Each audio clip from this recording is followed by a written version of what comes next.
Hello，大家好，今日就想同大家分享下點樣扭呢個3塊花瓣嘅氣球手花。咁呢個手花咧係可以套喺手腕上嘅，後面有一個圈，套咗上手腕之後咧就係呢個效果啦。咁我唔多講啦，依家即刻開始示範。首先準備一條長條氣球啦，咁就唔需要吹太長嘅，尾部大概留10隻手指闊嘅尾巴。咁注意一邊扭嘅時候咧，要一邊趕氣啦，咁個氣球就冇咁容易爆啦。首先扭一個5隻手指闊嘅單拋，鎖氣，然之後彎曲成一個環，鎖緊，然後捉實個氣球嘴，將嘅氣球嘴咧從環中間穿過去，喺後面拉出嚟，記住要拉埋個結點出嚟嘅。咁就係第一片花瓣啦。然後再扭一個5隻手指闊嘅單拋，鎖氣，彎曲成一個環，鎖緊。咁呢個咧就係第2塊花瓣啦。然後再扭一個5指闊嘅單拋，鎖氣，將個鎖氣點咧壓到去中心位置，一邊趕氣一邊翹幾圈。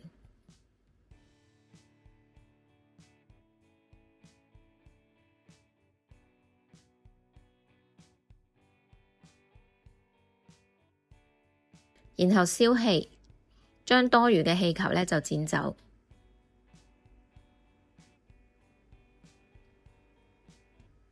打結，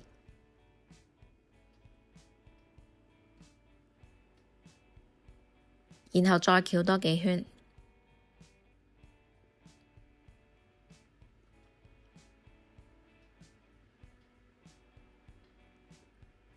咁3塊花瓣咧就完成啦。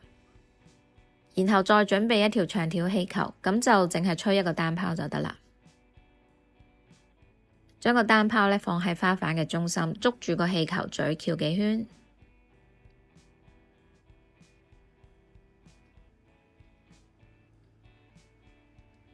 然後咧就捉實另外一邊，再翹幾圈。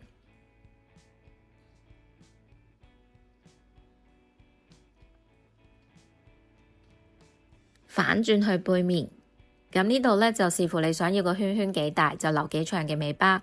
尾巴短一啲咧，個圈就大啲；尾巴長一啲咧，個圈就細一啲。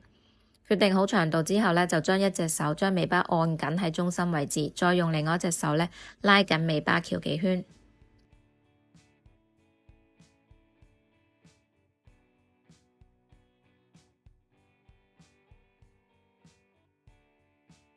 最後整返靚個形狀同埋位置。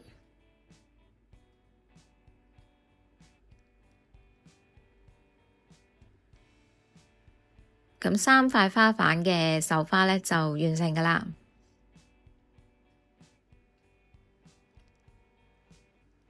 今次嘅分享咧就到呢度啦，希望呢條片咧可以幫到大家。多謝收睇，拜拜。